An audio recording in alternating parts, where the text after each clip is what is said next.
Isang marangyang sasakyan sa harap ng isang simpleng sakahan. Siya isang milyonaryo. Siya inabandona 5 taon na ang nakalilipas. Inaasahan ng lahat na ipagyayabang niya ang kanyang yaman. Walang sinuman ang naakala na luluhod siya habang umiyak na aaminin ang isang katotohanang babago sa lahat. Ang katahimikan pagkatapos, nga salitang iyon ay napakakapal na parang pwedeng hiwain ng kutsilyo. Naramdaman ni Valentina na may malamig na bagay na gumapang sa kanyang buong gulugod. Ang paraan ng pagsabi ni Rodrigo sa oras na inaakala niyang natitira sa kanya ay hindi tunok na parang isang kalkuladong manipulasyon. Ito'y parang hatol ng kamatayan na binikas ng isang talunang lalaki. Pumasok ka sa bahay, utos niya sa wakas sa tinig na hindi tumatanggap ng pagtutol.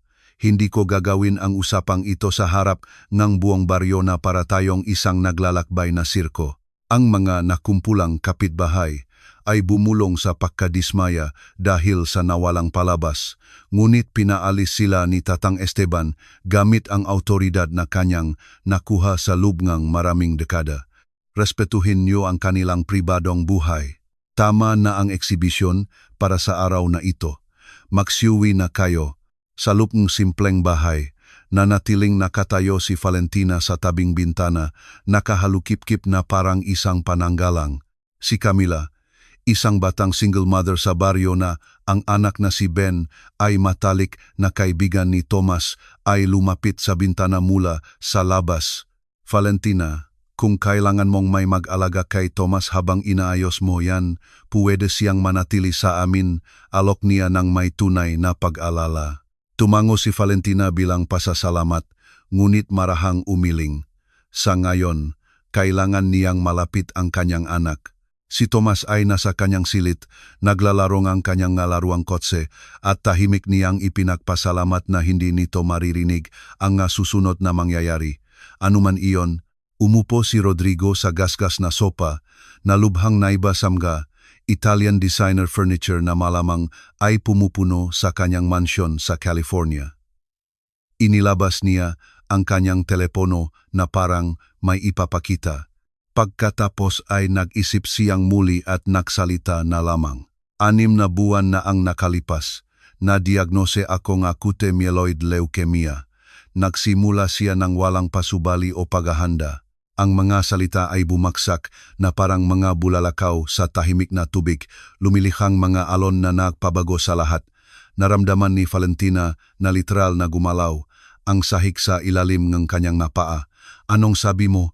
Leukemia, advanced stage, aggressivo. Ang kanyang boses ay mechanical, parang robot, na parabang inulit niya ang salitang iyon ng 1,000 beses sa kanyang isipan, desperadong sinusubukang gawin itong totoo. Noong una, binigyan ako doktor ng 8 hanggang 1 taon na taning, 6 na buwan na ang nakalipas mula nun. Itinakip ni Valentina ang kanyang kamay sa bibig, pinipigilan ang isang sigaw. Gaano man karaming galit ang kanyang naipon, gaano man kasakit ang sadyang idinulot nito sa kanya, ang marinig ang matiyak na salitang iyon ay dumurok sa kanya sa loop. Diyos ko, noong una. Hindi ko talaga pinaniwalaan, patuloy ni Rodrigo, nakatingin sa kanyang makamay na parang pag-aari ng isang estranghero. Ako, na kumokontrol nga imperyo, na nakpaplanong bawat galaw sa negosyo 5 taon ng maaga, biglang wala ng kontrol sa kahit ano. Ang sarili kong katawan ay tahimik na akong tinatraidor. Kaya ka nandito ngayon. Partikular akong naparito dahil 6 na buwan akong sumaylalim sa mga brutal na treatment. Tumingin siya. At ngayon ay nakita ni Valentina ang hindi niya napansin sa unang pagkabigla, ang malalalim na eye bags, ang malabangkay na pamumutla sa ilalim nga artificial natan, ang paraan kung paano ang mamahaling damit, kahit elegante, ay bahagyang maluwag sa kanyang nangangayayat na katawan. Mabilis na pagbaba ngang timbang, pagkalagas ngang buhok, pagkawala ngang mismong pagnanais na mabuhay. Rodrigo, at sa isang punto, sa pagitan ngang isang mapanirang sesyon ng chemotherapy at isa pa, nagpatuloy siya nang hindi siya pinahintulutang sumabat. Napagtanto ko ng may ganap na kalinawan na mamamatay, ako nang hindi man lang naging isang ama, Nang hindi man lang nakilala ang aking anak, nang hindi man lang niya nalaman na umiral ako sa planetang ito. Sandali, dahan-dahang lumapit si Valentina, pinoproseso ang lahat. Sinabi mong aking anak. 15 minuto pa lang ang nakalipas, hindi mo alam na umiiral si Tomas. Inilabas ni Rodrigo ang kanyang telepono at ipinakita ang screen. Ito ay isang larawan ni Tomas na kuha sa kindergarten ng baryo sa isang maliit na presentasyon para sa taksibol. Agad na nakilala ni Valentina ang imahe dahil siya mismo ang kumuha nito mula sa audience. Paano mo nakuha ang partikular na litratong yan? Tanong niya sa isang mapanganib na mahinang boses. Nag-hire ako ng mga private investigator 3 buwan na ang nakalipas. Pag-amin niya ng walang halatang kahihiyan.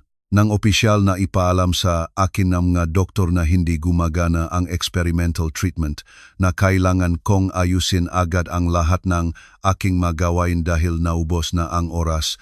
Nagpasya akong gawin ang isang bagay na dapat kong ginawa 5 taon na ang nakalipas. Anapin ka ng desperado. Ma-investigador, ulit ni Valentina, ang galit ay bumabalik na parang isang higanteng alon. Sistematiko mo akong minanmanan. Desperado kitang hinanap bilang isang taong mamamatay na. Mariin niyang pagtatama. At nang matuklasan ko na mayroon kang isang anak na eksaktong 4 na taong gulang, ginawa ko ang simpleng pagkalkula. Agad kong nalaman sa isang iglap na siya ay sa akin, na nawala ko ang kanyang maunang taon dahil sa aking hindi mapapatawad na kaduwagan. At bakit hindi ka tumawag noon? Bakit hindi ka muna sumulat? Dahil desperado kong kailangang tingnan ka ng direkta sa mga mata. Tumayo si Rodrigo ng may halatang hirap, bahagyang gumewang. Kailangan kong malaman kung may natitira pa, kahit isang katiting na bahagi ng babaeng minahal ko ng husto. Kailangan kong malaman ng may katiyakan kung mayroon bang kahit na mikroskopikong pagkakataon na papayagan mo akong makilala ang aking anak bago ako mawala sa sansinukob. Naramdaman ni Valentina ang mainit na luhang nakniningas sa kanyang nga mata, ngunit pinigilan niya ito ng may higit sa taong lakas. Gaano katagal pa ang natitira sa iyo? Eksakto. Ang tawa kanina ay mula kay Dr. Ortega, ang aking pangunahing oncologist. Inilabas ni Rodrigo ang ilang nakatuping papel mula sa panloop na bulsa. Ang nga huling pagsusuri sa dugo ay mapanira. Sabi niya, marahil 2 buwan, posibleng 3 kung may pambihirang swerte, pero hindi na hihigit pa roon. 2 buwan, bulong ni Valentina sa sindak. Mayroong isang napakamahal na experimental treatment sa Switzerland na maring magpahabang aking buhay ng 6 na buwan pa. Nakibit-balikat siya ng may pagkasuklam na nakakadurog ng puso. Ngunit ang sansaeng tagumpay ay mas mababa sa 5%, at gugugulin ko ang mga buwang iyon na nakakulong sa mga sterile na ospital, konektado sa mga makina, dahan-dahang namamatay sa halip na mabuhay. Kaya, anong gagawin mo? Nagpasya na ako, sagot niya ng may ganap na paninindigan. Hindi ko sasayangin ang mahalagang oras na natitira sa akin sa mga malamig na ospital na lumalaban sa hindi maiwasan. Gagamitin ko ito dito sa pagkilala sa aking anak kung papayagan mo ako. Sa eksaktong sandaling iyon, may kumatok ng marahan sa pinto. Si Ginang Elena, ang guro ni Tomas sa kindergarten, isang babaeng may mabait na tingin na naging mahalaga sa pagunlad ng bata sa taong ito. Valentina, pasensya na sa abala sa ganitong maslang sandali, nahihiya niyang sabi mula sa pintuan, pero si Tomas mismo ang nagpakiusap na pumunta ako. Marami siyang tanong tungkol sa Ginoo na may eleganteng sasakyan. Gusto niyang malaman kung siya ba ay isang importanteng tao sa inyong buhay. Nagpalitan ng mga tingin sina Rodrigo at Valentina na puno ng maraming kahulugan. Sabihin mo sa kanya na nag-usap kami nga napakahalagang bagay nga matatanda. Sagot ni Valentina, sinusubukang panatilihing matatag ang kanyang boses. Lalabas ako mamaya. Tumango si Ginang Elena, ngunit bago umalis ay idinagdag niya ng may tunay na pag-aalala. Valentina, hindi ko alam kung ano talaga ang nangyayari dito, pero ang batang iyon ay napakatalino para sa kanyang edad. Ramdam niya na may isang malaking bagay na nagaganap. Ihanda mo lang ang iyong isipan para sa kanyang imposibleng tanong.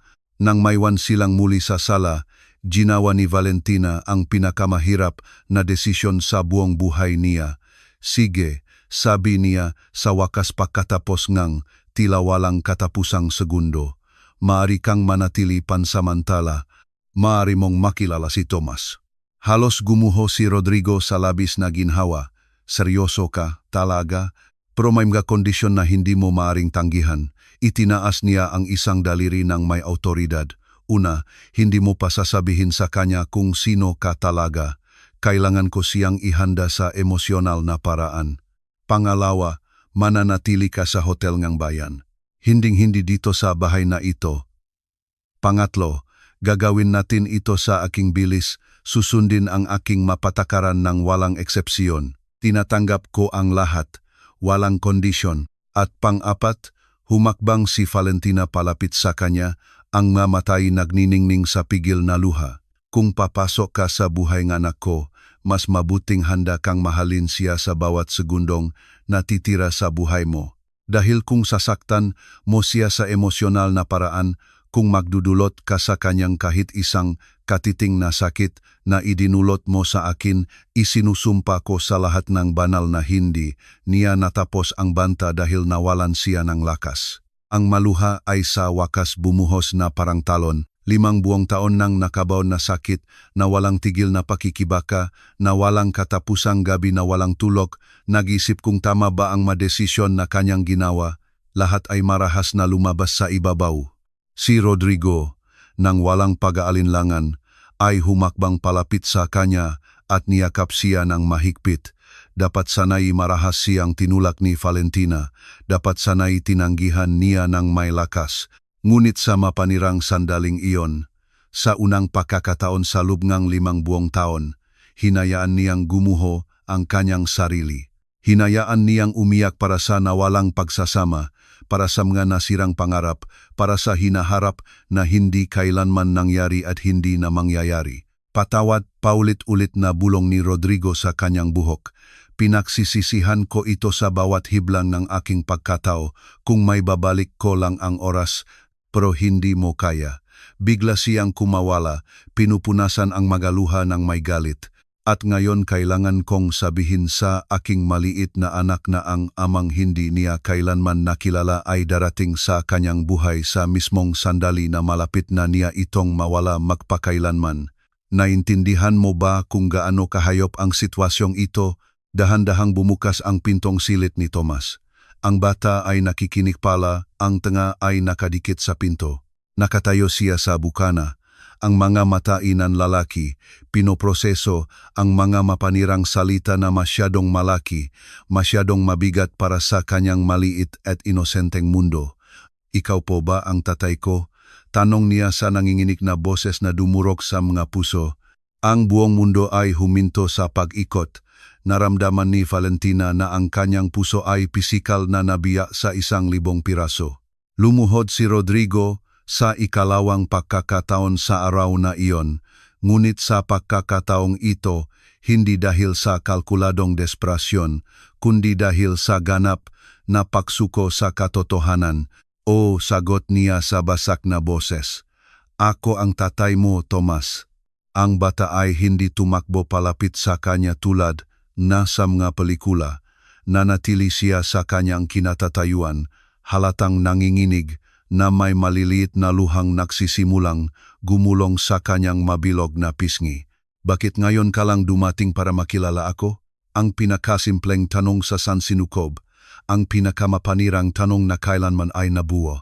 Dahil nakamali ako ngang pinakamalaking pagkakamali sa buong buhay ko, iniunat ni Rodrigo ang kanyang nanginginig na mga braso, nagmamakaawa. Dahil naging isang duwag ako, dahil hindi ko pinahalagahan kung ano ang mayroon, ako hanggang sa tuluyan ko itong nawala. Tomas, anak ko, lumapit si Valentina sa kanyang anak, sinusubukang mamagitan. Napakakomplikado nitong ipaliwanag. Alis ka po ba ulit? Tanong ng bata. Hindi pinapansin ang kanyang ina, ang nga mata ay nakatutok kay Rodrigo na parang laser. Mawawala ka na lang ba ulit tulad ng pagdating mo? Ang tanong na ayaw sagutin ng sinuman sa silid na iyon. Ang katotohanan na dudurok sa marupok na sandaling iyon na parang kristal. Tumingin si Rodrigo kay Valentina, desperadong nahahanap ng gabay.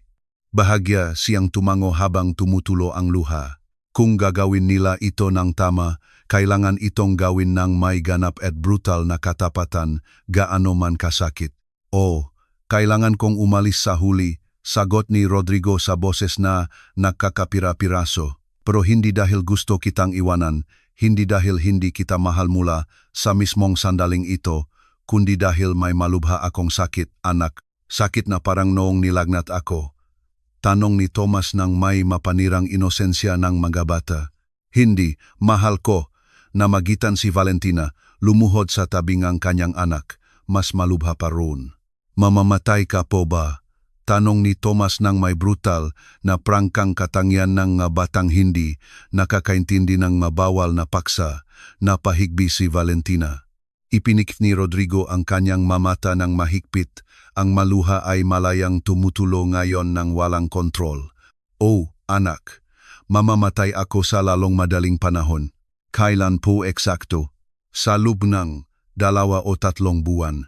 Pinroseso ni Tomas ang impormasyong ito ng may seryosong hindi, angkop sa kanyang 4 na taong gulang.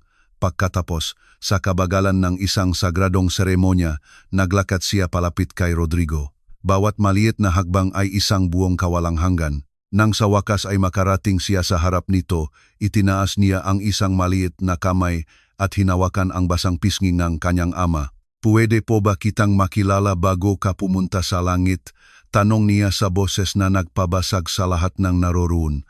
Hindi makapagsalita si Rodrigo, mabilis na tumango na lamang, humahagulgol ng walang kontrol at niyakap ang kanyang anak sa unang pagkakataon sa buhay.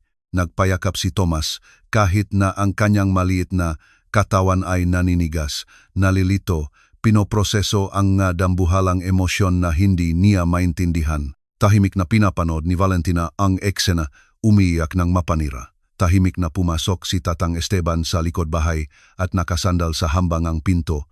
May luha sa kanyang matandang mga mata na napakarami ng nakita. Nanatili si Ginang Elena sa labas, pinipigilan ang sariling luha, tinatakpan ang bibig. Sa labas, ang araw ay nagsimulang lumubok, kinukulayan ang kalangitan nga imposibleng kahel at malalalim na lila. At sa simpleng bahay na iyon na may mga bitak na pader, isang ganap na sirang pamilya ang nakakaroon ng kanilang unang sandali na makakasama. Alam na may katiyakan na ito ay isa sa mga huli. Ngunit ang hindi pa nila alam ay nagsisimula pa lang ang kwento dahil dumating si Rodrigo na may dala pang nga nakabaon na sikreto, mga sikretong susubok sa lahat ng pinaniniwalaan ni Valentina tungkol sa kanilang nakaraang pagsasama. Mga sikretong babago hindi lamang sa kanilang buhay, kundi posibleng sa buong maliit na baryo. At ang una sa mga mapanirang sikretong iyon ay darating ilang oras lamang ang lumipas. Sa umaga ding iyon, sa anyong isang eleganteng babae na mag-aangkin na may legal na karapatan sa lahat ng pag-aari ni Rodrigo, kabilang ang perang kakaalok lang niya kay Valentina. Ang alikabok mula sa lupang daan ay umangat na parang gintong kurtina nang huminto ang itim na Mercedes sa harap ng sakahan. Martes, katanghalian, at si Valentina Cruz ay nasa gitna ng kamatisan nang marinig niya ang ugong ng marangyang makina. Isang tunok na hindi nabibilang sa mundong iyon, isang tunok na marahas siyang nakbalik 5 taon na ang nakalipas sa isang buhay na inilibing na niya gamit ang sarili niyang nga kamay. Nanigas ang kanyang nga daliri sa hinok na halaman. Ang puso niya ay nagsimulang tumibok sa isang primitibong ritmo ngang babala bago pa man siya lumingon. Dahil sa kaibuturan ng kanyang pagkatao, sa lugar kung saan natin itinatago ang mga katotohanang ayaw nating harapin, alam na alam niya kung sino ang may lakas ng loob na magpakita ng ganito ng walang pasabi. Matapos ang 5 taon ng ganap na katahimikan, 5 taon na walang kahit isang salita, 5 taon kung saan siya ay namatay at muling isinilang bilang isang ganap na ibang tao. Bumaba si Rodrigo Mendoza mula sa sasakyan ng may ensayadong kagandahang loob, ngang isang taong sanay na tumahimik ang masilit kapag siya'y pumapasok. Ang kanyang damit na walang gusot ay sumisiga ngang pera. Ang relo sa kanyang pulso ay marahil mas mahal pa kaysa sa 2 taong ani ni Valentina. Ngunit mayroong kakaiba sa kanya, isang bagay na basag sa kanyang mga mata na wala ron dati. Binigkas ni Valentina ang kanyang pangalan na parang isang sagradong berso, na natili siyang hindi gumagalaw na parang isang estatwa ngasin. Ang maemosyon na kanyang ibinaon sa kaibuturan ay nagsimulang magising na parang mga natutulok na bulkan. Lumang galit, namuong sakit, ganap na hindi paniniwala, at isang bagay na mas mapanganib na ayaw niyang pangalanan. Anong ginagawa mo dito, Rodrigo? Ang boses ni Valentina ay lumabas na mas matatak kaysa sa inaasahan niya. 5 taon ng pagtatrabaho sa lupa mula bago sumikat ang araw, nabubuhay sa sariling makamay, nag-isang nagpapalaking anak, ang nagpanday sa kanya sa bakal. Hindi na siya ang inosenteng babae na iniwan niyang umiyak sa walang laman na apartment sa siyudad na may malamig na sulat sa ibabaw ng marmol na mesa. Kailangan kitang makausap, sagot niya, humakbang pasulong. Nakaroon ka ng 5 taon para makipag-usap. Inilagay niya ang basket sa lupa at pinunasan ang kanyang makamay sa delantal ng may sadyang kilos. 5 taon nang nakabibinging katahimikan. At ngayon bigla ka nalang magpapakita. Si Tatang Esteban, ang kapitbahay na naging sandalan niya sa mga taong ito, ay lumabas mula sa kanyang katabing ari-arian. Siya ay isang lalaking kinulayan ng 80 taon sa ilalim ng araw, na may karunungan ng isang taong nakakakilala ng panganib kapag ito'y humihinga ng parehong hangin. Ayos ka lang ba, Valentina? Tanong niya, estratehikong ipinuwesto ang sarili malapit sa kanya na parang isang sinaunang tagapagbantay. Pinagmasdan ni Rodrigo ang matanda ng may kakaibang halong respeto at desperadong pagmamadali. Tatang Esteban, sa palagay ko, sinulatan ako ni Valentina tungkol sa inyong kabaitan noon. Iyon ay bago mo siya iwanang parang isang duwag, hindi pinalambot ni Tatang Esteban ang kanyang nga salita. Bago mo siya iwanan na walang-wala, kahit man lang isang disenteng paliwanag, ipinikit na negosyante ang kanyang mata na parang tinatanggap ang nararapat na suntok. Tama po kayo, naging isang hindi mapapatawad na duwag ako. Iyon mismo ang dahilan kung bakit ako naririto. Hindi ako interesado sa huli mong pagsisisi. Naghalukip-kip si Valentina. 5 taon ng huli, Rodrigo. 5 taon kung saan muli kong binuo ang aking buhay mula sa abo. Kung saan natutunan kong maging masaya nang wala ka, ganap na masaya. Alam na alam ko dyan, at hindi ako naparito para hilingging bumalik ka. Ang mga salita ni Rodrigo ay tunog desperado, apurado. Naparito ako para humingi ng tawad at ibigay sa iyo ang isang bagay na pagari mo sa ilalim ng batas. Kumunot ang no ni Valentina. Ano bang pinagsasasabi mo? Bago pa siya makapagpaliwanag, isang matinis na sigaw ang pumunit sa hangin ng kabukiran. Isang maliit na bata ang tumakbo palabas ng bahay na parang isang sinag ng liwanag. Si Thomas, 4 na taong gulang pa lang, na may nagniningning na mga mata ng kanyang ina at ang umaapaw na enerhiya na katangian ng kanyang edad. Mama, tingnan mo ang malaking kotse. Natigilan ang bata nang makita ang eleganteng estranghero, agad na naktago sa likod ng binti ng kanyang ina. Paralizado si Rodrigo na parang ginakuryente. Ang kanyang mga mata ay naglakbay mula sa bata patungo kay Valentina, nagkakalkula, nagdaragdag ng mga taon, gumagawa ng matematika na biglang nakaroon ng mapanirang kahulugan. May anak ka, bulong niya sa sakal na boses. Naramdaman ni Valentina na mapanganib na tumagilit ang mundo. Ito ang sandaling 1,000 beses niyang inensayo sa kanyang isipan sa loob ng halos 5 taon. Ang sandali kung saan ang mga kinakailangang kasinungalingan para mabuhay ay babangga sa hindi maiwasang katotohanan. Sagot niya nang may brutal na pagiging simple. Kanino? Ang tanong ay lumutang sa hangin na parang magranadang walang siguro. Kitang-kita ang pagigting ni Tatang Esteban, si Aling Margarita, Ang tindera na dumadaan sa daan kasama ang kanyang kariton ay huminto sa isang ligtas na distansya. Inaamoy na may isang napakahalagang bagay na nagaganap. Wala kang pakialam doon. Itinaas ni Valentina ang kanyang baba habang pinoprotektahan ang ulo ni Tomas. Ngunit hindi tangga si Rodrigo. Nakapagtayo siya ne $1 bilyong na imperyo sa teknolohiya, kayang magbasa ne mga hindi nakikitang pattern, magkonekta ne mga tuldok na hindi pinapansin ne iba. At ngayon, habang pinagmamasdan ang maliit na batang iyon, ginagawa ang pagkalkula ng mga taon, ang katotohanan ay tumama sa kanya na parang isang tsunami. Ilang taon na siya, eksakto, tanong niya sa nanginginig na boses. 4. Kakatapos lang niyang mag-birthday nung nakaraang buwan, hindi kumurap si Valentina. Umalis ako 5 taon na ang nakalipas, tama? Ibig sabihin, nalaman kong buntis ako 2 linggo matapos kang maglaho, tinapos ni Valentina ang pangungusap sa boses na yelo. 2 linggo, Rodrigo. Naglaho ka na sa buhay ko nang hawakan ko ang pregnancy. Test na iyon sa aking mga nandinig na kamay, mag-isa sa banyong iyon. Ang lalaki ay literal na gumewang naghahanap ngang suporta sa kotse. Humakbang si Tatang Esteban, handang saluhin siya kung sakaling bumagsak. Bakit hindi mo sinabi sa akin? Ang boses ni Rodrigo ay nabasag. Sabihin sayo, paano eksakto? Naramdaman ni Valentina na ang 5 taon ng pigil na sakit ay nagsimulang sumabok. Sinubukan kitang tawagan ng 100 beses. Pinalitan mo ang iyong numero. Nakablock ang iyong email, binura mo ang bawat bakas ng iyong dating pagkatao. Para bang nagpasya kang hindi ako kailanman umiral. Paano ko sasabihin sayo ang tungkol sa isang sanggol kung binura mo ako sa mapa? Diyos ko, walang kinalaman ang Diyos dito. Umiling siya. Ikaw ang pumili na maglaho ng tuluyan. Ikaw ang nagpasya na mas mahalaga ang iyong makinang na karera sa Silicon Valley kaysa sa iyong pagsasama.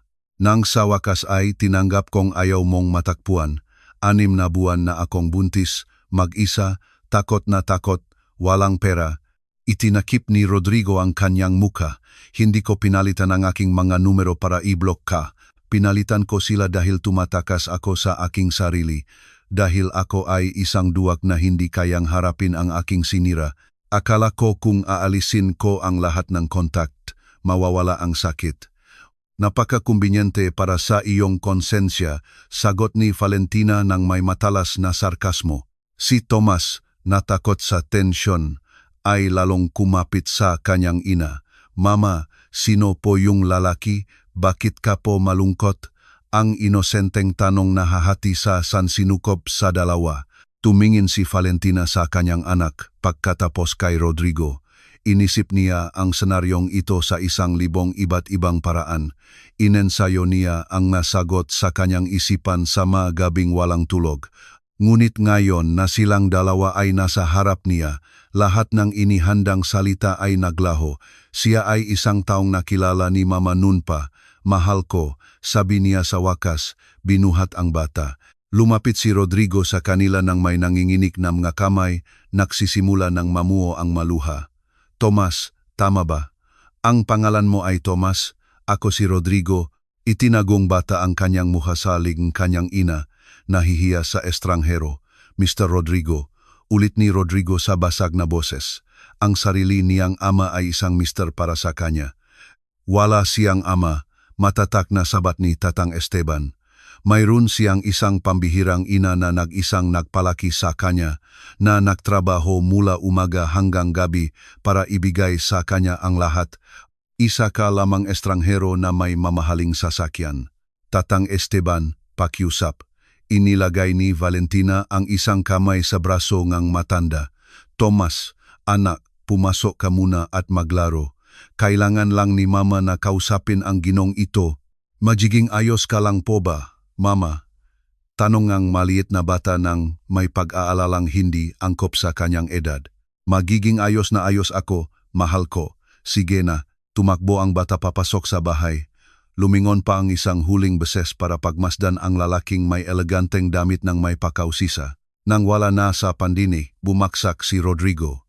Literal na lumuhod siya sa alikabok ng daan. Ang milyonaryong CEO, ang lalaking may mundo sa kanyang paanan, ay nakaluhod sa lupa, humahagulgol na parang isang nawawalang bata. Nawala ko ang kanyang unang 4 na taon, humagulgol siya ng walang kontrol. Ang kanyang nga unang hakbang, mga unang salita, ang unang 4 na taon ng kanyang buhay, lahat ng mas mahalaga kaysa sa anumang bagay sa sansinukop. Naramdaman ni Valentina ang mga bita na nabubuo sa kanyang bakal na puso, ngunit nanatili siyang matatag. Iyon ang iyong pinili. Pinili mong tumakas, pinili kong mabuhay. Hindi ko alam na umiiral siya. Tumingin siya. Ang mukha ay punong tunay na luha. Kung nalaman ko lang, Valentina, isinusumpa ko sa lahat ng banal na, ano, putol niya.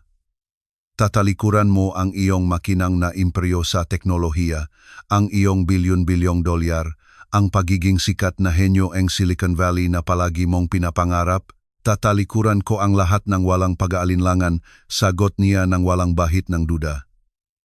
Pipiliin kong maging isang ama kaysa sa anumang yaman na maisip sa planetang ito. Madaling sabihin yan ngayon na nasa iyo na ang lahat, bulong ni Aling Margarita mula sa kanyang puwesto, at ang mga nakumpulang kapitbahay ay tumango ng may pagunawa. Dahan-dahang tumayo si Rodrigo, pinupunasan ang kanyang mukhang makamay na halatang nanginginig. Inilabas niya mula sa panlup na bulsang kanyang Amerikana ang isang makapal na sobre. Iniabot niya ito kay Valentina na may halos relihiyosong paggalang. Ano to? Buksan mo, pakiusap. Kinuha niya ito ng may ganap na pagdududa at inilabas ang mga dokumento. Habang binabasa ng kanyang mamata ang malegal na linya, nawala ang lahat ng kulay sa kanyang mukha. Hindi ito maaring totoo. Imposible ito. Ito'y ganap na totoo at ganap na legal. Matatak na sabi ni Rodrigo. 50 milyong dolyar na direktang inilipat sa iyong pangalan. Walang anumang kondisyon, walang anumang tali, ngayon o kailanman. Napasinghap si Tatang Esteban. Ang mga nakumpulang kapitbahay ay bumulong sa pagkabigla. Halos mahulog si Aling Margarita sa kanyang kariton. Bakit mo gagawin ang isang bagay na ganito? Bulong ni Valentina. Natatakot sa napakalaking halaga. Dahil ito ang pinakamababang halaga na nararapat kong bayaran para sa aking kaduwagan, sagot niya. 5 taon ng suporta na hindi ko ibinigay. 5 taon ngang lampin, gamot, pagkain. Lahat ng dapat ibigay ng isang ama. Kinwenta ko ang bawat sentimo na gugugulin sa pagpapalaki sa ating anak at pinarami ko ito ngang 20 bilang parusa sa aking pagkawala. Hindi ko gusto ang iyong prang may bahit ng kasalanan. Hindi ito pera ang kasalanan, maring tanggi ni Rodrigo. Ito'y isang makatarungang pagbabayad puri. Ito ang dapat na mayroon ka mula sa unang araw na hinawakan mo ang pregnancy test na iyon.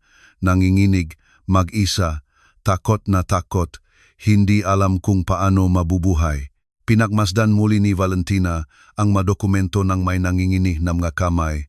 Sapat na pera iyon para baguhin hindi lamang ang kanyang buhay, kundi ang buong baryo, para bigyan si Tomas ng pinakamahusay na edukasyon para hindi na muling mag-alala sa pangunahing pangangailangan. Mayroon pa akong kailangang hilingin sa iyo, patuloy ni Rodrigo sa basak na boses. Gusto kong karapatang bumisita, desperado kong kailangang makilala ang aking anak. Hindi ko layuning palitan ang anumang binuo mo, ngunit kailangan ko isang pagkakataon, isa lang. Ngayon, ang galit ni Valentina ay sa wakas sumabo na parang bulkan.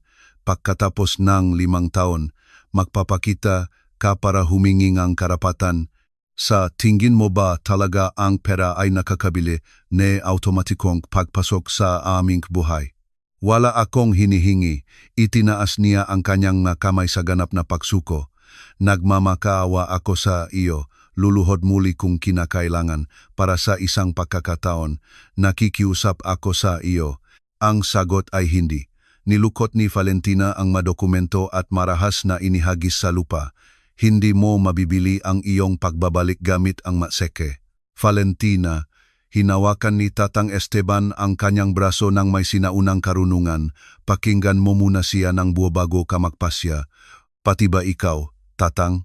Lumingon siya, pakiramdam ay pinagtaksilan ng kanyang pinakamalaking kakampi. Hindi ko sinasabing patawarin mo na siya, naksalita ang matanda ng may bigat ng mga dekada ng karanasan, ngunit karapatan ng batang iyon na makilala ang kanyang biolohikal na ama at karapatan mong marinig ang lahat ng sasabihin ng taong ito bago ka gumawa ng mga tiyak na desisyon. Tumango si Rodrigo, labis na nagpapasalamat sa matandang marunong. Pagkatapos ay tumingin siya kay Valentina nang may ganap na desperasyon na nakapinta sa bawat bahagi ng kanyang mukha. Mayroon pang isang mapanirang bagay na kailangan mong malaman agad, isang bagay na babago sa lahat magpakailanman. Isang bagay kung bakit ako partikular na naparito ngayon at hindi sa ibang araw. Ang katahimikan na sumunod ay kasing kapal nga mok, naramdaman ni Valentina ang panginginig sa kanyang gulugot. Ang paraan ngang pagbigkas ni Rodrigo sa mga salitang iyon ay hindi tunog na kalkuladong manipulasyon. Ito'y tunog ngang tunay na desperasyon ng isang taong nasa bingit ng bangin. Ano pa ba ang maaring mangyari? Tanong niya sa wakas, kahit na isang bahagi niya ay takot na malaman ang sagot. Binuksan ni Rodrigo ang kanyang bibig para sumagot, ngunit sa eksaktong sandaling iyon, ang kanyang telepono ay nagsimulang mag-vibrate ng paulit-ulit. Tiningnan niya ang screen at nawala ang lahat ng kulay sa kanyang mukha. Ang doktor ko, bulong niya, ang maresulta na hinihintay ko. Sinagot niya ito nang may nanginginig na mga kamay, lumayo ngang ilang hakbang. Ang usapan ay maikli, ngunit malinaw na mapanira. Nang bumalik siya, tila tumanda siyang 10 taon sa loob ng 30 segundo.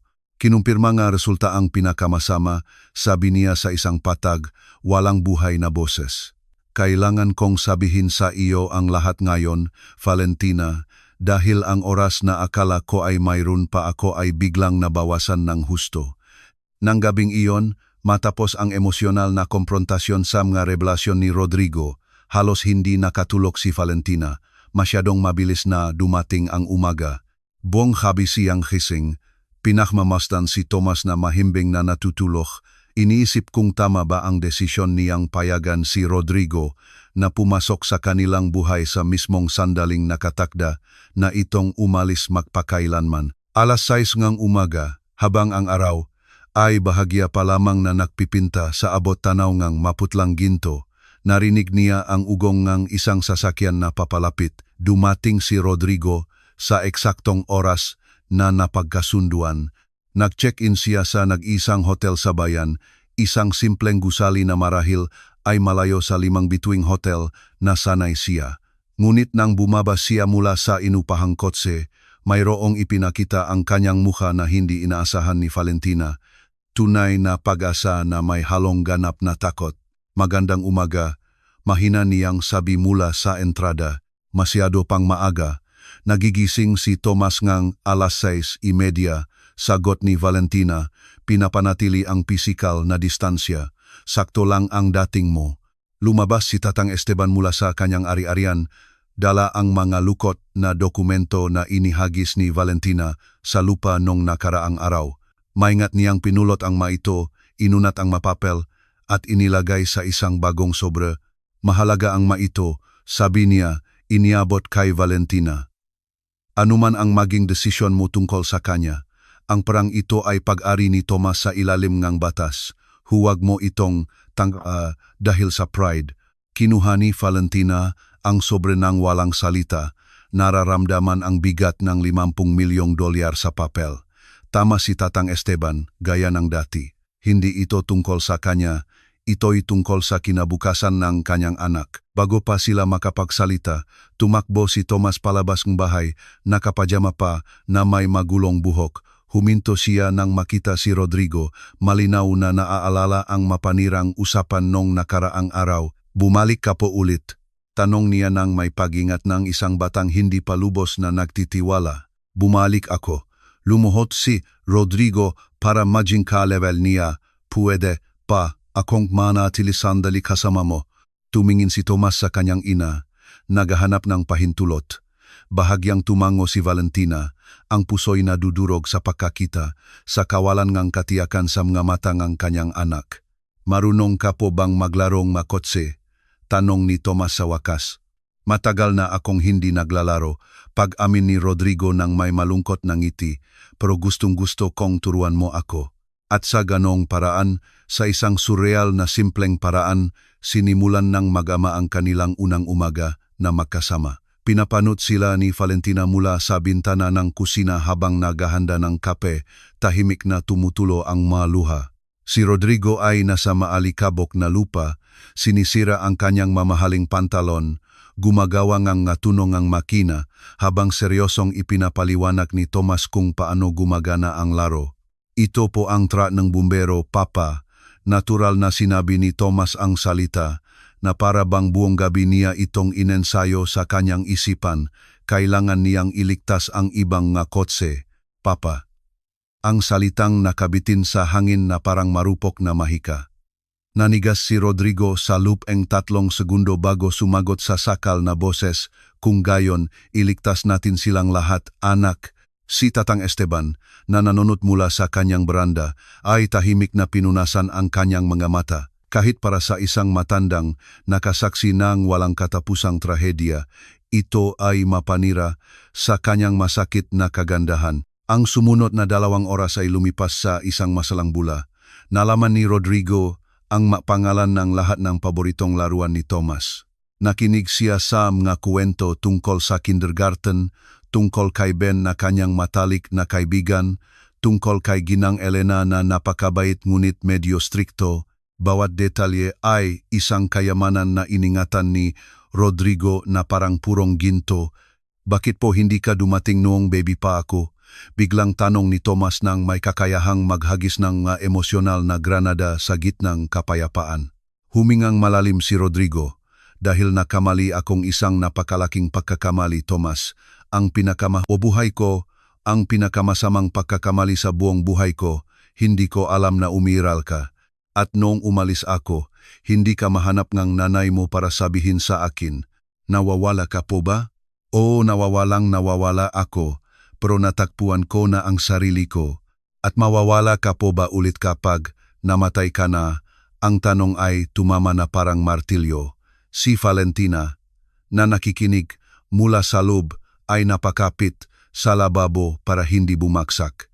O anak, sagot ni Rodrigo ng may brutal na katapatan. Pero bago ako mawala magpakailanman, gusto kitang makilala ng husto. Gusto kong kapag lumaki ka, maaalala mo na mahal kang iyong tatay. Mahal mo po ako kahit ngayon mo lang ako nakilala?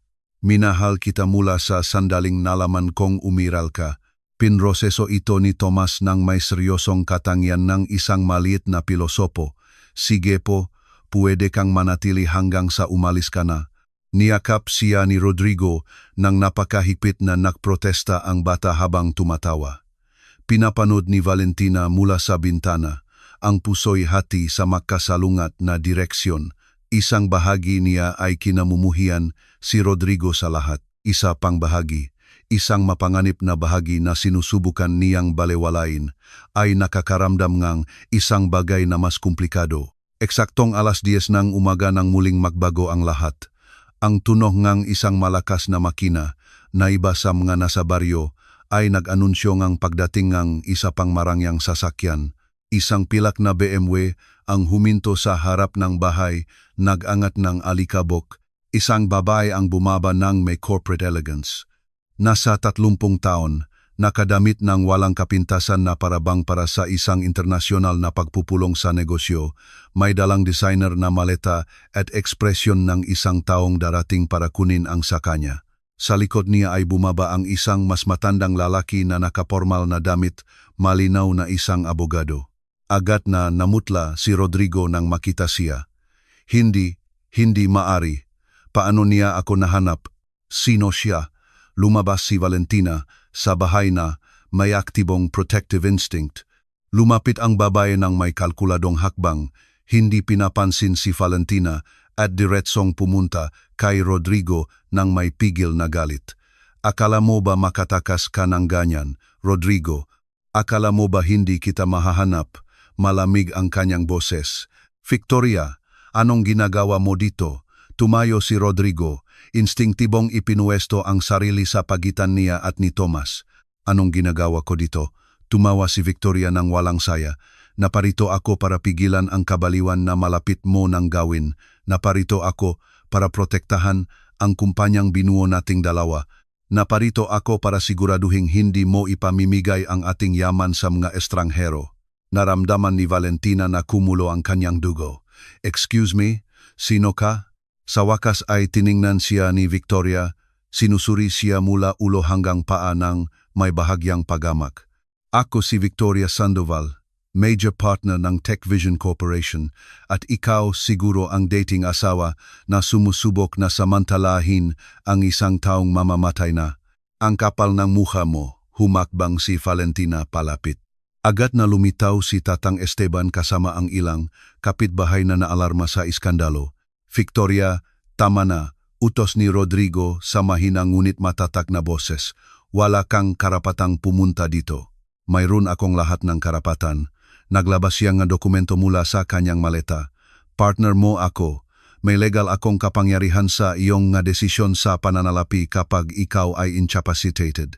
At ipinaalam sa akin ng iyong oncologist na ang iyong estado ng pag-isip ay apektado ng gamot. Kasinungalingan yan. Halos sumigaw si Rodrigo. Ngunit isang atake ng ubo ang pumutol sa kanya. Ang ubo ay marahas, nakpatiklop sa kanya, tumakbo si Nar Sofia palapit sa kanya. Gino, kailangan niyong umupo, nakakaroon kayong episode. Si Tomas, natakot na makita ang kanyang bagong tuklas na ama na umuubong ang dugo sa isang panyo, ay nagsimulang umiyak. Mama, may masama po bang nangyayari kay Papa? Pinagmasdan ni Victoria ang bata sa unang pagkakataon. Ang kanyang ekspresyon ay mabilis na nakakalkula. Kaya totunga, mayroon kang anak na hindi mo kailanman nabanggit sa lubang 5 taon. Hindi ko alam, humihingal si Rodrigo sa pagitan ng maubo. Hindi ko alam na umiiral siya hanggang kahapon. Si Attorney Raul Herrera, ang abogado ni Victoria, ay umagbang pasulong. Ginang Valentina Cruz, sa palagay ko, naparito kami para ipaalam sa inyo na anumang financial transfer na ipinanggako ni G. Mendoza ay legal na questionable dahil sa kanyang kondisyong medikal. Ibinigay niya sa akin ang madokumentong iyon sa sarili niyang kagustuhan. Hawak ni Valentina ang sobre. Mga dokumentong maaring ipawalang bisa, sabi ni Victoria. Wala sa tamang pag-isip si Rodrigo. Desperado siya, emosyonal, ginagamot. Hindi siya maaring gumawa ng legal na desisyon sa pananalapi. Maari akong gumawa ng anumang desisyon na gusto ko, nahihirapang sabihin ni Rodrigo. Prako ito, anak ko, desisyon ko. Pera natin ito, pagtatama ni Victoria ng may lason. Pag-ari ko ang 45% ng kumpanya. Bawat sentimong ipamimigay mo ay nakakapekto sa aking yaman. Hindi ko ito papayagan. Lumapit si Tatang Esteban, binibini, pribadong ari-arian ito, kung wala kang lehitimong pakay dito, iminumungkahi kong umalis ka na.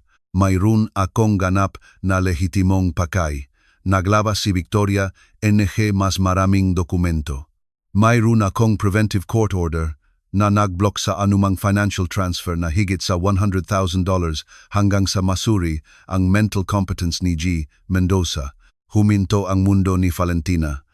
Ang 50 milyon ay nakablok.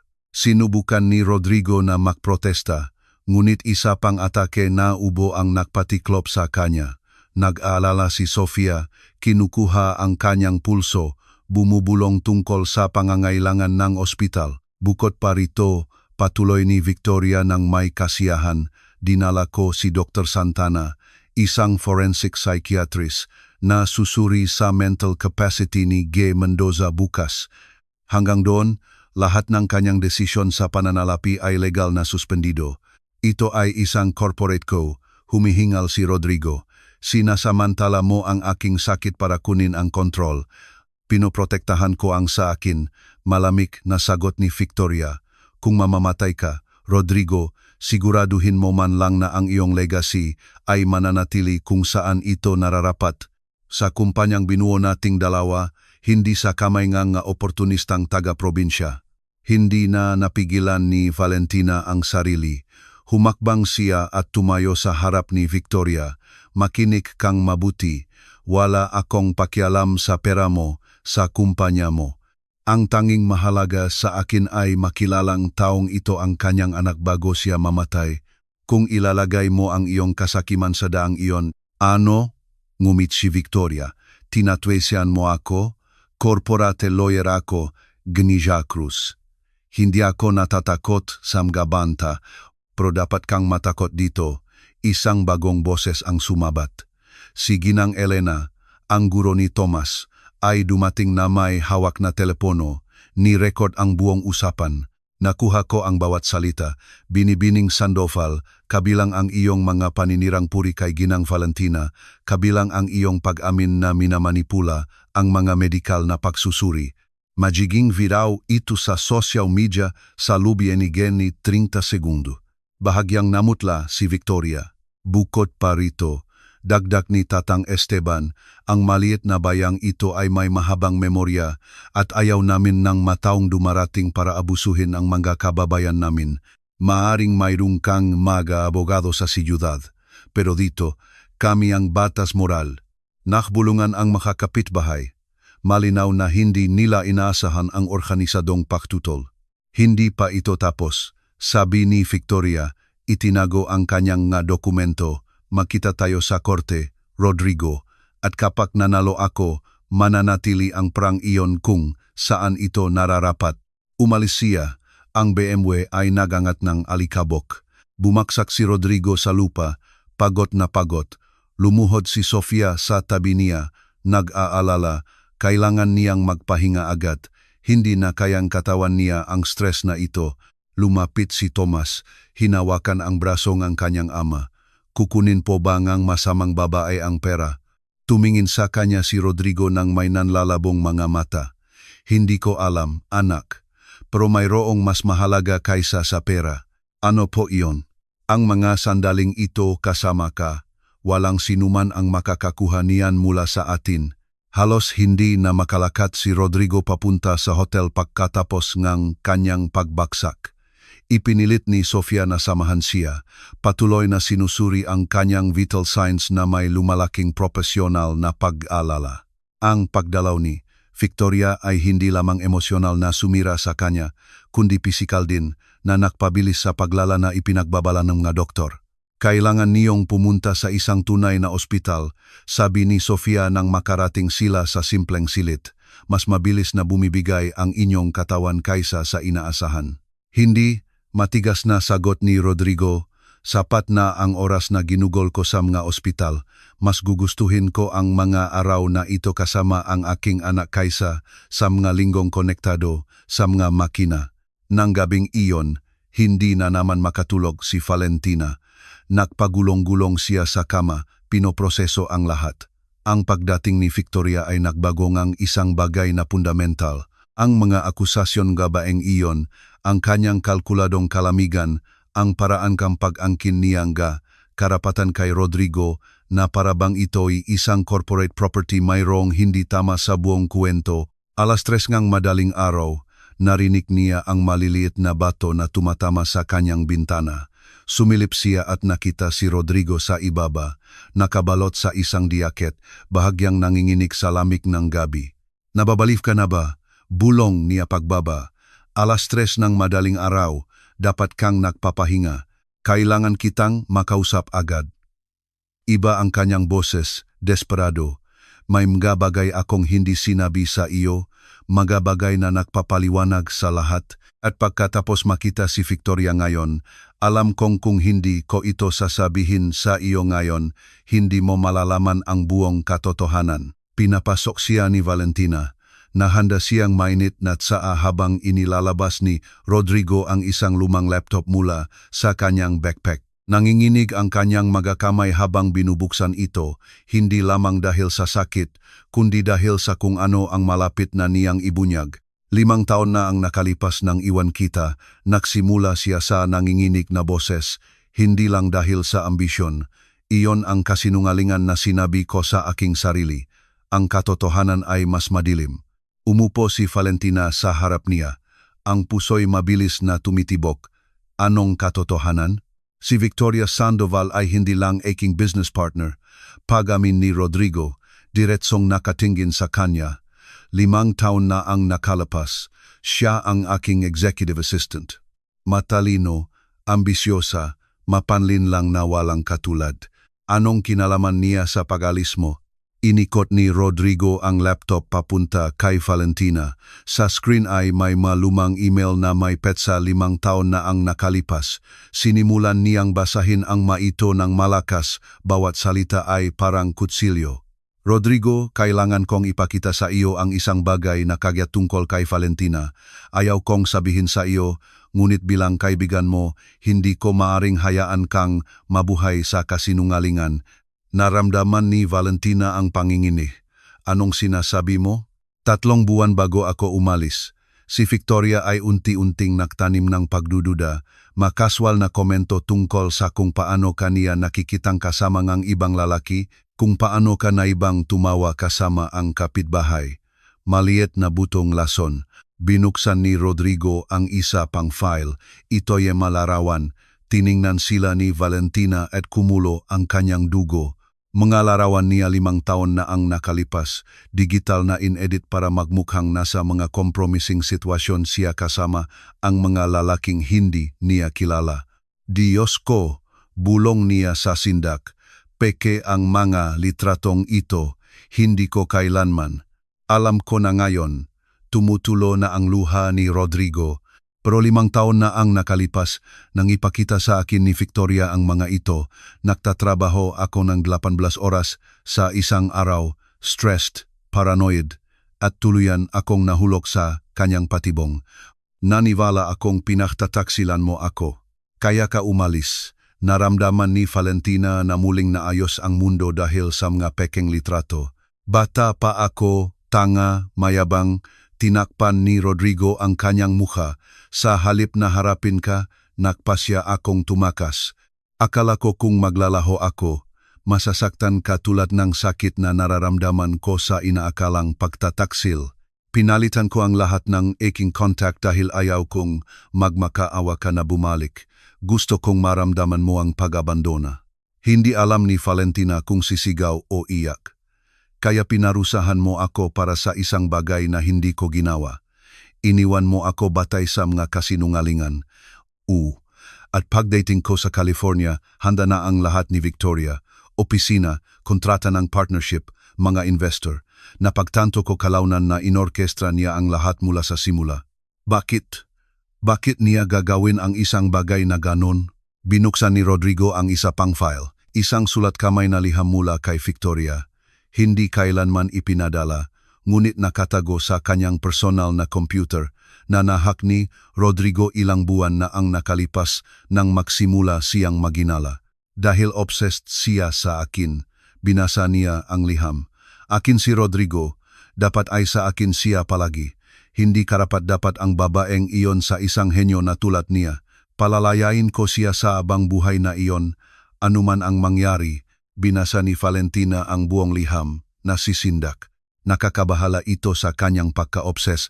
Nagdedetalye ng mga plano kung paano paghiwalayin si Rodrigo mula sa kanyang asawa, kung paano bumuong isang imperyo kung saan sila ang magkapareha sa negosyo at sa buhay. Nang matuklasan ko ang liham na ito 6 na buwan na ang nakalipas, patuloy ni Rodrigo, kinompronta ko si Victoria, itinanggi niya ang lahat.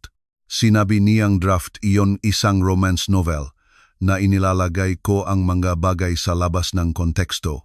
Pero alam ko ang katotohanan, at ang 50 milyong inalok mo sa akin, iyon ang aking personal na pera, hindi ang kumpanya, paliwanag niya. Nagtabi akong pondo maraming taon na ang nakalipas sa magkahiwalay na account.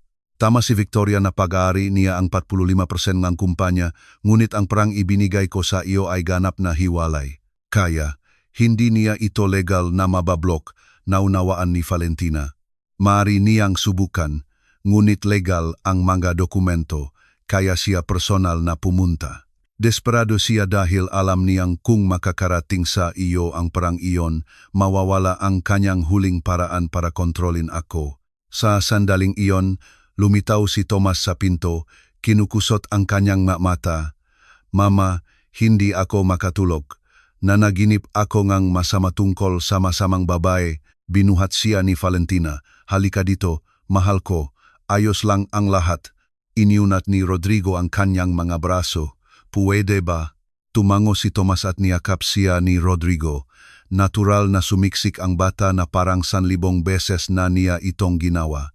Pinanut ni Valentina ang eksena. Ang puso'y durok sa pagkakita kung ano sana ang dapat. Papa, bakit po galit sa iyo ang masamang babae? Tanong ni Tomas.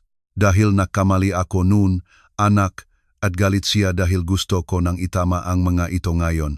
May tatama mo pa ba sila bago ka pumunta sa langit? Mas hinikpitan ni Rodrigo ang yakap sa kanyang anak. Susubukan ko ng buong kaluluwa ko. Dahan-dahang kumatok si Tatang Esteban sa pinto. Nakita niyang bukas ang mga ilaw at naramdaman na may problema nang ipaliwanag ni Valentina ang lahat. Napasinghap ang matanda. Delikado ang babaeng yan. Hindi siya basta-basta susuko. Alam ko, pagamin ni Rodrigo, kaya kumuha akong tulong.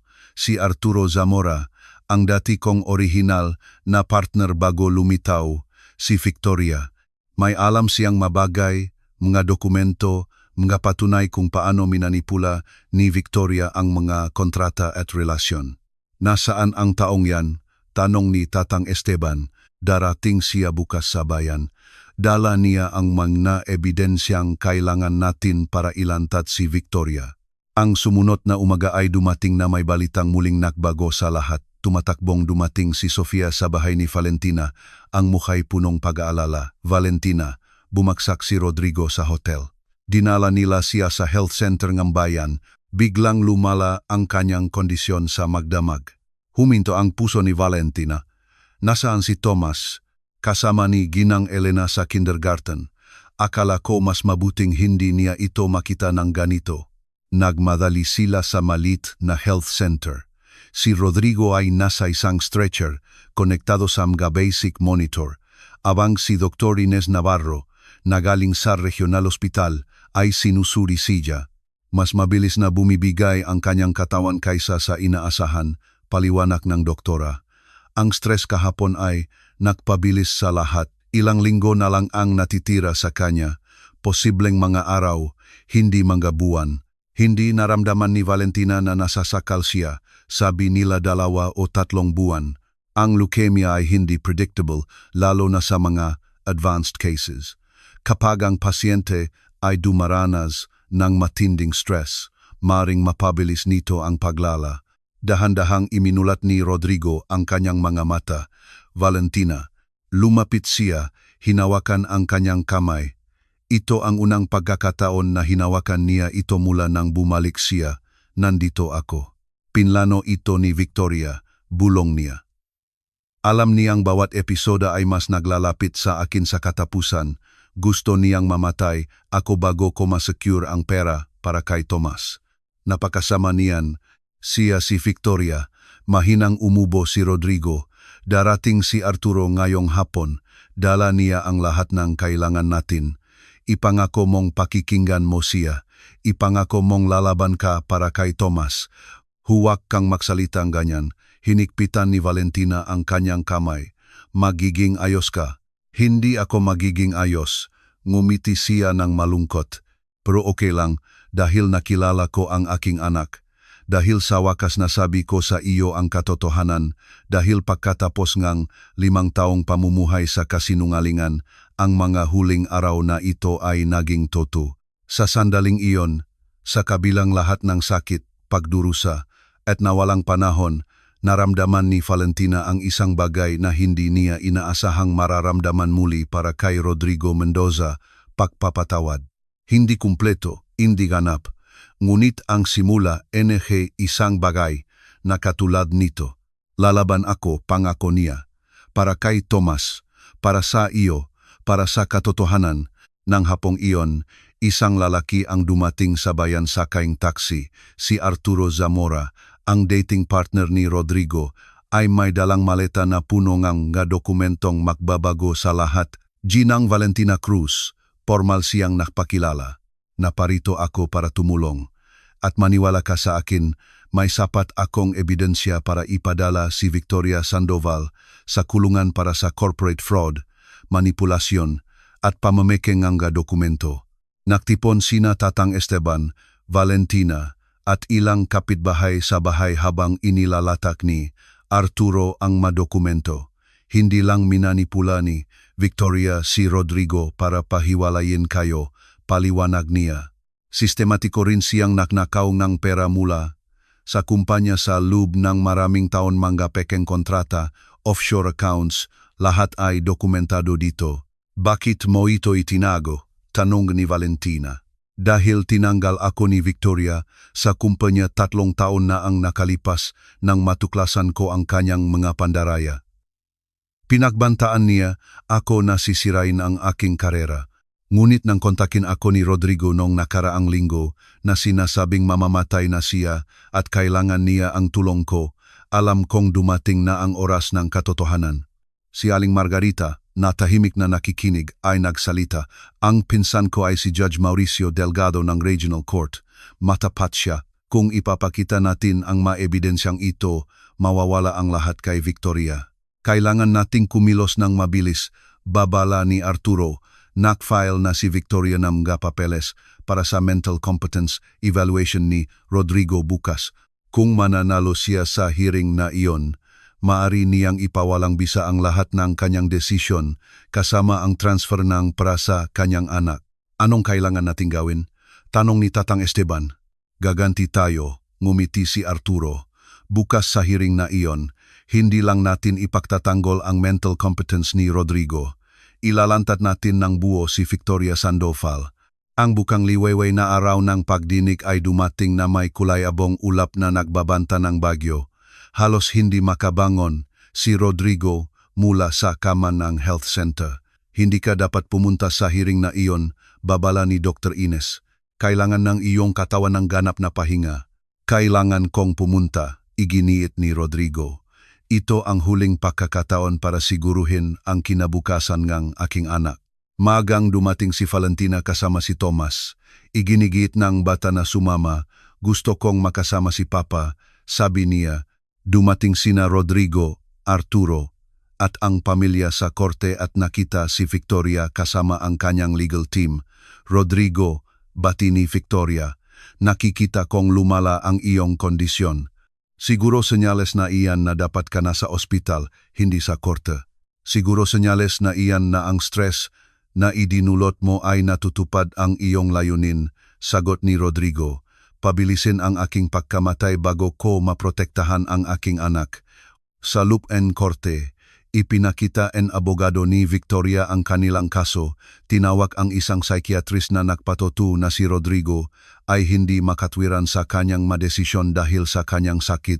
Nang si Gabriela, ang abogadong kinuha ni na Valentina, ang nagsalita, iprinisinta niya ang nga ebidensya ng pandaraya ni Victoria, ang nga pekeng larawan, ang sulat at ang mga financial records na dinala ni Arturo. Bawat dokumento ay nagbinta ang larawan ng isang babaeng walang awang nagmamanipula para sa kapangyarihan at pera. Protesta, siga, NG, abogado ni Victoria. Hindi ito relevanto sa mental kompetense. Ito'y ganap na relevanto, sagot ni Gabriela, dahil nakpapakita ito ngang isang pattern ng manipulasyon na nakpapatuloy hanggang ngayon. Hindi naririto si Binibining Sandoval para protektahan si G. Mendoza. Naririto siya para protektahan ang kanyang financial control sa kanya. Pinahintulutan ng hukom ang ebidensya. Nagulantang ang korte habang ipinapakita ang bawat piraso ng katibayan. Si Victoria ay namutla, ang kanyang composure ay gumuho. Ginawa kitang milyonaryo, sigaw niya kay Rodrigo, nawawala na sa sarili. Kung wala ako, isa ka pa ring pangkaraniwang programmer na may pangkaraniwang asawa. Ang katahimikan sa korte ay nakabibingi. Sa sandaling iyon, naunawaan lahat ang tunay na pagkatao ni Victoria. Sa gitna ng kaguluhan, si Thomas, na tahimik na nakikinig, ay lumakad pasulong. Mahal na hukom, sabi niya sa malinaw na boses, hindi po baliwang tatay ko. Gusto niya lang po akong tulungan bago siya pumunta sa langit. Masama po ba iyon? Napaluha ang hukom. Hindi, bata, hindi iyon masama. Kung gayon, maari niyo po bang paalisin ang masamang babae? Tinatakot niya po ang tatay ko at lalo siyang nakakasakit. Nagbigay ng desisyon si Judge Delgado. Ang kahilingan para sa mental evaluation ay tinatanggihan. Sige, Mendoza ay nasa kanyang tamang pag-iisip. Bukod dito, ipapasa ko ang lahat ng ebidensya ng corporate fraud sa opisina ng piskal para sa investigasyon. Pumasok ang mga pulis at inaresto si Victoria Sandoval sa gitna ng korte. Habang dinadala siya palabas, naramdaman ni Rodrigo na gumaan ang kanyang pakiramdam. Tumakbo si Tomas sa kanyang ama. Nanalo ka, papa. Nanalo tayo, anak. Pagtatama ni Rodrigo, lahat tayo nanalo. Ngunit sa gitna ng pagdiriwang, walang nakapansin sa isang sobra na aksidenteng nahulog ni Victoria. Isang sobra na tahimik na pinulot ni Tatang Esteban, kumunot ang no sa nabasa. Sa loob ay isang dokumento, isang medikal na sertipiko, ngunit hindi para kay Rodrigo. Para sa isang taong ang pag-iral ay babago sa lahat ng kanilang binuo sa mga araw na ito. Ang biyahe pabalik mula sa korta ay dapat sana'y matagumpay, ngunit si Rodrigo ay halos hindi na may dilat ang kanyang nga mata. Nang makarating sila, inilabas ni Tatang Esteban ang sobre na kanyang pinulot. Sa Loop and Health Center, binuksan niya ito. Ito ay isang resulta and laboratorio para sa bone marrow compatibility na may petsang 3 linggo na ang nakalipas. Ang pangalan sa pagsusuri, Victoria Sandoval. Hindi ko maintindihan, sabi ni Valentina. Bakit magpapasuri si Victoria? Binasa ni Rodrigo ang dokumento, nagpasuri siya. Gusto niyang malaman kung compatible siya sa akin. Para sa isang bone marrow transplant, paliwanag ni Sofia. Nakaroon ng katahimikan. Hindi siya compatible, sabi ni Rodrigo. Tinitingnan ang resulta, mababa ang porsyento. Kaya hindi niya sinabi sa akin. Pero sinubukan niya, sabi ni Arturo. Sa kabilang lahat, sinubukan niyang iligtas ka. Sa sandaling iyon, pumasok ang isang lalaki sa health center, si Marco Aguirre, ang mamamahayag mula sa korte. G. Mendoza, ngang, Cruz, sabi niya.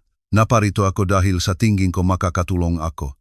Kung ilalatala ko ang inyong kwento, libu-libong tawang makakakita, maaring mayroong isang taong compatible para sa transplant. Tumingin si Valentina kay Rodrigo, pagkatapos kay Tomas. Maari po bang iligtas ng isang artikulo ang tatay ko? Tanong ng bata. Maari, champion, sagot ni Marco. Sige, pumayag si Rodrigo. Ilatala ninyo ang kwento. Kinabukasan, lumabas ang artikulo. Ang headline, milyonaryong negosyante na mamamatay na, desperadong naghahanap ng bone marrow donor para makilala ang 4 na taong gulang na anak. Naging viral ito. Sa buong bansa, ang mga tao ay nagpunta sa mga ospital para magpasuri. Ang bayan ay kumilos. Ang eskwelahan ay ginawang pansamantalang testing center. Daan-daang tao ang pumilam, mga kapitbahay, mga estranghero, lahat ay nakakaisa para sa isang pamilya. Ipinakita ni Tomas ang halimbawa, matapang na nagpasuri kahit alam niyang napakabata pa niya. Ang kanyang litrato ay naging simbolo ng kampanya, maging matapang gaya ni Tomas. Sa loob ng 2 araw, mahigit 700 katao ang nagpasuri. Ngunit ang oras ay naubos, lumalala ang kondisyon ni Rodrigo. Kailangan natin ang resulta sa loob ng 24 oras, sabi ni Dr. Ines. Pagkatapos niyan, masyado nang mahina ang kanyang katawan. Nang gabing iyon, hindi umalis si Tomas sa tabing kanyang ama, bumubulong ng mga pangako. Kapag gumaling ka, Papa, pupunta tayo sa parke, sa zoo, tuturuan mo akong lumangoy. Pangako, bulong ni Rodrigo. 3:00 ang madaling araw, tumunog ang telepono.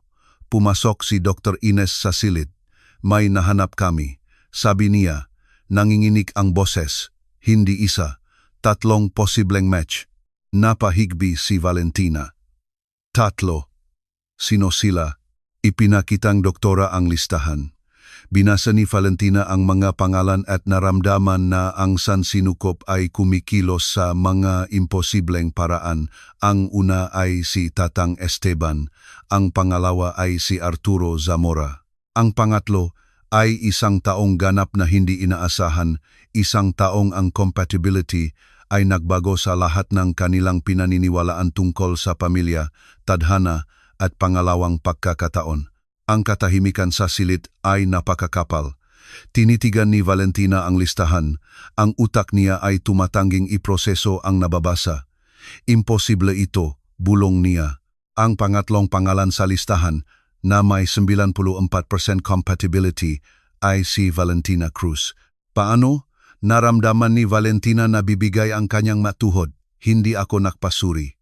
Nagpakuha kang dugo para sa routine check-up 2 buwan na ang nakalipas. Paliwanag ni Sofia, nasa system ang sample mo. Napayak si Valentina, 5 taon niyang kinamuhian si Rodrigo at ngayon hinihiling ng sansinukop na ibigay niya ang isang bahagi ng kanyang katawan para iligtas ito. Hindi mo kailangang gawin, sabi ni Rodrigo mula sa kama, puwede si Tatang o si Arturo. Ngunit hindi sila pinakinggan ni Valentina. Nakatingin siya kay Tomas na natutulog sa tabing ang kanyang ama. Alin ang mas compatible? Tanong niya. 94%, sagot ni Dr. Ines. Mas mataas ang sansa ng tagumpay. Kung gayon, walang dapat pagdesisyunan, sabi ni Valentina nang may kalinawan na ikinagulat ng lahat. Ako ang donor. Valentina. Hindi ka humihiling, putol niya, lumapit sa kama, ako ang pumipili. Hindi para sa iyo, kundi para sa batang iyon na may dugo mo at dugo ko. Para sa batang iyon na karapat-dapat na makilala ang kanyang ama ng higit sa ilang araw. Para sa batang iyon na nagturo sa akin na ang pagpapatawad ay hindi kahinaan, ito ang pinakadakilang lakas sa sansinukop. Nagsimulang umiyak si Rodrigo. Sa unang pagkakataon sa loob ng 5 taon, iniabot ni Valentina ang kanyang kamay at marahang hinawakan ang kanyang mukha. Sinira mo ako, sabi niya ng may brutal na katapatan. Ngunit binigyan mo rin akong pinakamagandang bagay na mayroon ako, si Tomas. At kung may bibigay ko sa ating anak ang pagkakataong magkaroon ng ama, gagawin ko ito ng walang pag-alinlangan. Hindi ko alam kung paano ka pasasalamatan. Mabuhay ka, simpleng sagot niya, at maging ang amang nararapat sa kanya. Iyon lang ang pasasalamat na kailangan ko. Nagising si Tomas. Mama, malungkot ka po ba? Hindi, mahal ko, binuhat siya ni Valentina. Masayang-masaya si Mama dahil si Mama pala ang makatulong para iligtas si Papa. Matapang ka rin po pala tulad ko. Natuto ako sa iyo, mahal ko. Ang operasyon ay isinagawa ng hapong iyon. Bago sila pumasok, nakaroon sila ng isang huling sandali. Pagkatapos nito, Papa, gagaling ka na, sabi ni Tomas. Oh, anak, at tutuparin ko ang lahat ng aking pangako, sagot ni Rodrigo. Pagkatapos ay tumingin kay Valentina nang may pasasalamat na hindi kayang ipahaya ng mga salita. Ang kooperasyon ay tumagal na 7 oras. Matagumpay. Ang sumunod na 72 oras ay kritikal, ngunit ang mga unang senyales ay maganda. Parehong nagpapagaling sina Valentina at Rodrigo, at ang katawan ni Rodrigo ay tinatanggap ang bagong bone marrow. Nang sa wakas ay magising ng lubusan si Rodrigo, ang unang salitang sinabi niya ay, Valentina. Ayos lang siya, tiniyak ng doktor. At mabubuhay ka, Rodrigo. Magkakaroon kang pagkataong maging ang amang kailangan ng iyong anak. Sa ikatlong araw, makasama na sila sa isang silid. Tumingin sila sa isa-isa isa sa ibabaw ng ulo ni Tomas. 5 taon ng sakit ay hindi nawawala sa isang operasyon, ngunit ito ay isang simula, isang posibilidad. May pamilya na tayo, sabi ni Valentina. Ang bukid kung saan dating nag-isa, si Valentina ay naging Esperanza Community Center na may libreng klinika at aklatan, pinondohan ng bahagi ng 50 milyon. Si Rodrigo, ganap ng gumaling, ay permanenteng nanirahan sa bayan, sa isang simpleng bahay malapit kay Valentina.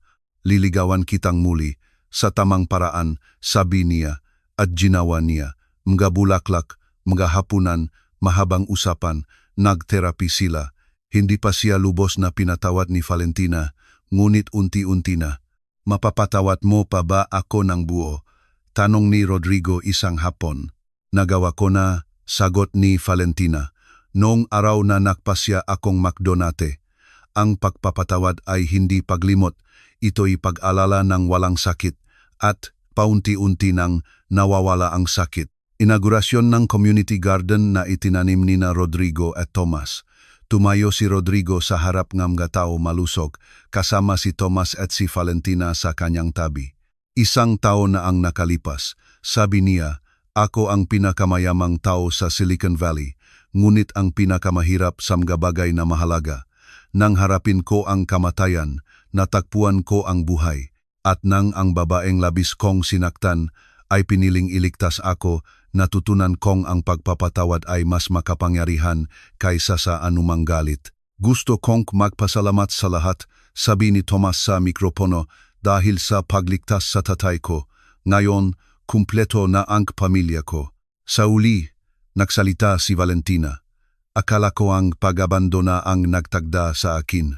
Ngunit itinuro sa akin ng bayang ito na tinutukoy tayo hindi nang kung ano ang nangyayari sa atin, kundi kung paano tayo tumutugon. At nang matuklasan kong may liligtas ko siya, ginawa ko ito dahil sa pagmamahal ng isang ina. At sa proseso, may nailigtas din ako sa aking sarili, ang aking kakayahang maktiwala, maniwala at mahmahal muli. Tumingin sa kanya si Rodrigo, tumutulo ang luha. Sinasabi mo ba na? Sinasabi kong handa na akong subukan muli, sabi niya. Hindi bilang kung sino tayo nun, kundi bilang kung sino tayo ngayon. Niyakap sila ni Tomas. Ibig sabihin po ba, makakasama na tayo sa isang bahay? O, anak, sabi ni Valentina, hinawakan ang kamay ni Rodrigo. Isang pamilya. Hindi perpekto, ngunit totoo. Ang pagdiriwang ay nagpatuloy. Nang gabing iyon, habang naglalakad sila pauwi, tinanong ni Tomas, Papa, ito na po ba ang happy ending? Tumingin si Rodrigo kay Valentina, ngumiti siya at hinawakan ang kanyang kamay. Hindi, mahal ko, sagot ni Rodrigo. Ito ang happy beginning. Si Tomas, ngayon ay 9 na taong gulang, ay nanalo sa isang National Science Fair para sa kanyang proyekto sa bone marrow donation na inialay sa 700 matatapang na tao na nagligtas sa aking tatay. Nagpakasal sina Rodrigo at Valentina sa isang simpleng seremonya. Ang Esperanza Community Center ay lumawak na. Si Victoria Sandoval, na nakalaya na, ay nagtatrabaho na ngayon sa center. At sa entrance ng center, may isang tansong plek na may nakaukit na mga salita na sinabi ni Tomas noong siya ay 4 na taong gulang pa lamang. Puwede po ba kitang makilala bago ka pumunta sa langit? Dahil minsan, ang mga pinakasimpleng tanong ng mga pinakamaliit na bata ay naglalaman ng pinakamalalim na karunungan ng sansinukob.